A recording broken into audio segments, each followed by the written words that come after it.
네, 이번 시간에는 한국의 양자 관련주에 대해서 좀 알아보겠습니다. 한국의 양자 관련주가 어떤 게 있는지, 그리고 어떤 식으로 매매를 해야 되는지에 대해서 간단하게 한번 짚어보겠습니다. 그래서 오늘 제목은 양자 관련주, 국산과 미국산의 차이다. 이렇게 지어봤습니다.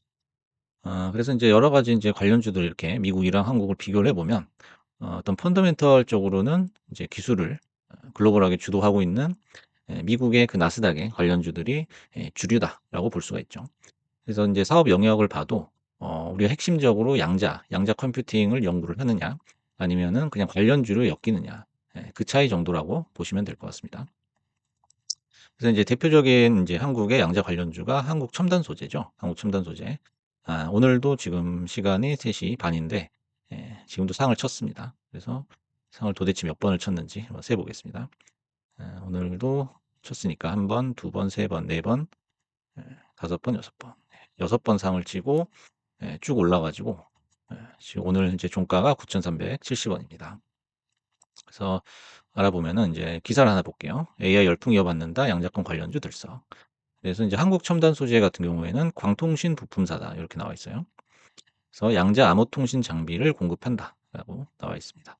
그래서 최근에 일반 공보 유상증자 청약 경쟁률이 무려 790대 1을 찍었다라고 해요. 그 위에 이제 KCS라고 있는데 KCS는 SK텔레콤과 공동으로 양자 암호칩, 예, 암호 모듈 검증을 통과했다라고 이렇게 나와 있습니다. 그래서 이제 아주 직접적으로 내가 양자컴을 만든다, 프로세서를 만든다 이런 건 아니지만은 테마가 상당 부분 묻어 있다라고 볼 수 있다는 거죠. 그래서 기사를 하나 더 보실까요? 1987% 폭등 뒤 기다리는 건 이렇게 나왔네요. 그래서 좀 제목을 자극적으로 썼는데 요거 인제 미국의 실스크를 얘기하는 거죠.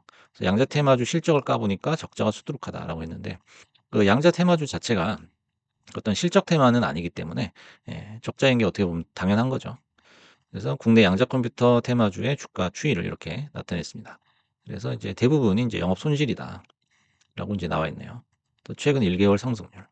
이렇게 해서 이제 한국 첨단 소재가 누가 봐도 대장주다라고 볼 수가 있죠. 다시 이제 본문으로 돌아와서 기술주는 국장이 미장을 후행한다라고 썼는데요. 이거 한번 보실게요.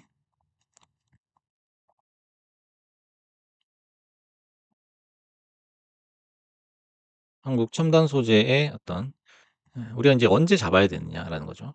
내가 여기서 잡았더라면 진짜 5배, 6배 먹었을 텐데. 요런 이제 후회하는 지점이 있잖아요. 그게 이제 처음에 인제 나왔을 때가 첫 상이 12월 18일 이란 말이죠. 그럼 첫 상에서 인제 뭔가 좀 관심주로 부각이 됐겠죠, 이렇게 시장에서. 우리가 과연 이때 잡을 수 있느냐. 그러면 이때 잡아야 한다면 어떤 시그널을 보고 매수를 해야 되느냐 거죠. 그게 바로 인제 미장이 될 겁니다. 그래서 미장 관련주들, 미장의 양자 관련주들이 12월 18일, 19일 전후해 가지고 어떻게 움직였는지 한번 볼게요. 12월 18일, 19일에 음봉이 뜨면서 조정을 받았단 말이죠. 하지만 추세는 살아있다. 그리고 한국에도 물 건너 한국에도 양자 테마가 상륙했다. 라고 했다면은 이때 잡아야 된다는 거죠. 미장이 조정을 받더라도 한국은 항상 시세가 후행을 한다는 것을 잊지 말아야 돼요. 예를 들어 나스닥에서 양자주가 하루 떴어요. 그럼 다음 날 바로 국장에 반영되는 건 아니거든요. 반영이 될 때까지 딜레이가 있다라는 거죠. 가장 이제 시총이 작은 실스쿠도 보시면 12월 18일, 19일 보시면은 연속으로 지금 음봉이 떠 있단 말이죠. 네. 이렇게 반대로 나오더라도 어 북장에서 양자 테마가 부각이 될 때까지는 미장의 어떤 시세와는 딜레이가 생긴다라는 거죠. 그 미장에서 이렇게 조금 급등을 했어? 그러면 국장에서도 잡을 수 있어야 된다는 거죠. 항상 말씀드리는 거는 첫상 또는 첫상에서 못 잡으면 첫상 다음 날 잡아야 된다는 거죠. 이렇게 이제 캔들 보시면 우리나라 같은 경우에는 이제 30% 상한가가 있기 때문에 제한폭이 있죠. 그래서 인제 보시면 이 양봉에서 시가에 들어갔을 때 그리고 인제 날마다 오버나잇 안 하고 매매를 했다고 한번 가정을 해 보면 전부 수익이거든요, 이게. 그래서 이렇게 딱 보시고서 시장을 주도하는 테마가 제1 테마죠. 제1 그 대장주죠. 대장주가 뭔지를 먼저 선별을 한 다음에 그 양봉 시가에 들어가면 되는 거죠. 예. 그래서 가장 적당한 시기는 이날 상을 치면은 인제 요 한국 첨단 소재라는 이 잡주에 대해서 알게 되잖아요. 알게 되면은 그다음 날 시가에 들어간다는 거죠.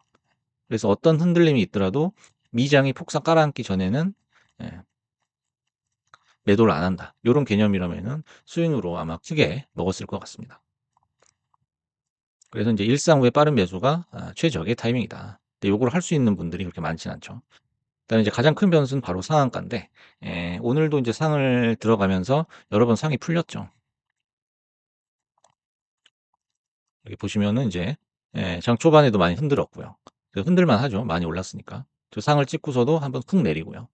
이럴 때가 또 예 타이밍이 될 수는 있죠. 근데 지금은 너무 많이 올라서 이렇게 권해 드리기는 쉽진 않아요. 그래서 상한가 근처에서 인제 물량 가지고 많이 장난을 칩니다. 그래서 요런 게 있는 게 인제 미장하고의 가장 큰 차이라고 볼 수 있고요. 그래서 인제 상 근처에서 우리가 인제 상을 잡고 상을 들어갔어요. 근데 거기서 인제 반복적으로 상이 풀렸다고 손절을 하게 되면은 결국 이게 반복이 될 경우에는 손실만 쌓이거든요. 손실이 쌓일수록 뭐가 커지죠?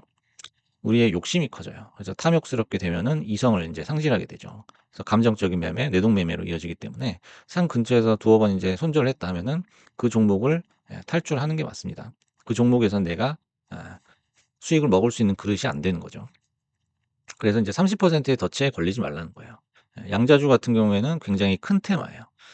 이전에 우리 국장에 있었던 그 초전도체 테마보다도 규모가 더 큰 테마고 더 단단한 테마라고 볼 수 있죠. 초전도체 같은 경우에는 결과물 자체가 없었잖아요. 별다른 결과물이 없었어요. 근데 양자는 어떻습니까? 미장에서 테마가 형성됐고 어떤 결과라든지 실적이라든지 기술적인 성과를 말하는 거죠. 그런 기술적인 성과가 있기 때문에 절대로 이 30%의 덫에 걸려 가지고 '나 상 따다가 상 풀렸으니까 나는 망한 거야.' 이런 얘기를 이런 생각을 섣불리 해서는 안 된다는 거죠. 그래서 우리나라에서 이런 큰 테마를 매매를 할 때는 이 상한가라는 개념을 지워야 돼요. 상한가라는 개념을 지우고 상이든 아니든 내가 밑에서 잡아본다. 매집을 해 본다. 요런 생각을 하고 매매에 임해야 되겠죠. 그래서 인제 보통은 인제 한번 사이클이 시세가 크게 나면은 보통은 이제 6 배라고 보거든요, 6 배. 6 배면 인제 500%가 오른 거죠. 100 원짜리 주식이 6 배가 되면 600 원이죠. 그러면은 500%가 상승을 한 거예요. 계산을 해 보면은 한국 그 첨단 소재 요걸 기준으로 한번 계산해 볼게요. 그럼 바닥 대비해 가지고 얼마나 올랐느냐. 첫 상 나온 게 인제 이날이니까 그 전날 종가를 한번 기준으로 들어가 볼게요. 1,710 원에 6 배가 되죠. 500% 면. 6 배면은 인제 1260 원이 나옵니다. 1260 원. 1,710 원에 6 배니까 1260 원이죠. 그러면 인제 이 9,370 원하고 갭이 얼마냐 따져 봤더니 인제 한 9%, 한 10% 정도가 나오는 거죠. 그래서 이게 꼭지가 어디냐 우리가 한번 예상을 해 본다 하면은 인제 1260원 정도가 될 것이다라고 예상을 해볼 수가 있죠. 그래서 인제 그 10,000원이라는 거는 그 심리적인 저항이 있어요. 라운드 피겨라 그래서 요 자 앞에 자릿수가 바뀌어 버리기 때문에 9,000 얼마랑 10,000원은 이 호가창의 그 간격도 다르죠.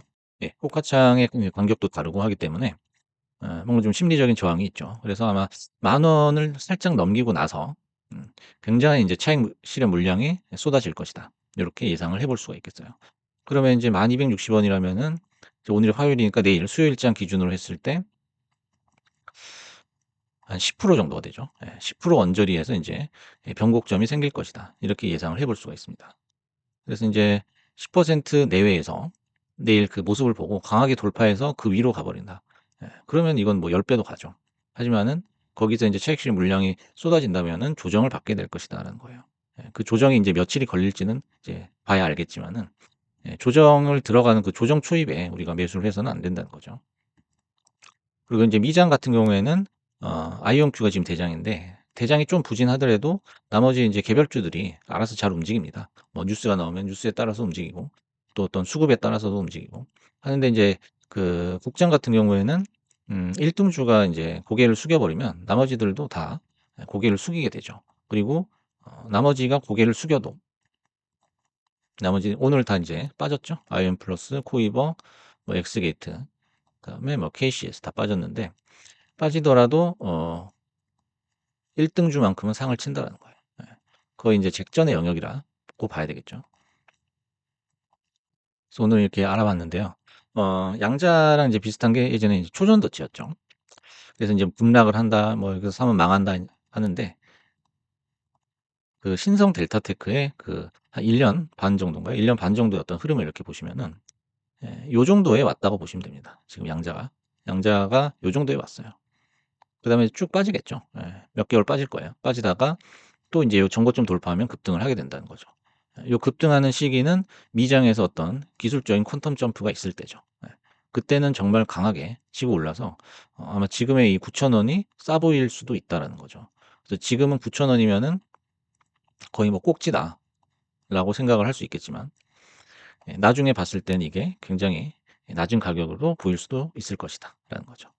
그래서 오늘은 미장과 국장 양자 관련주를 한번 비교를 해 봤습니다.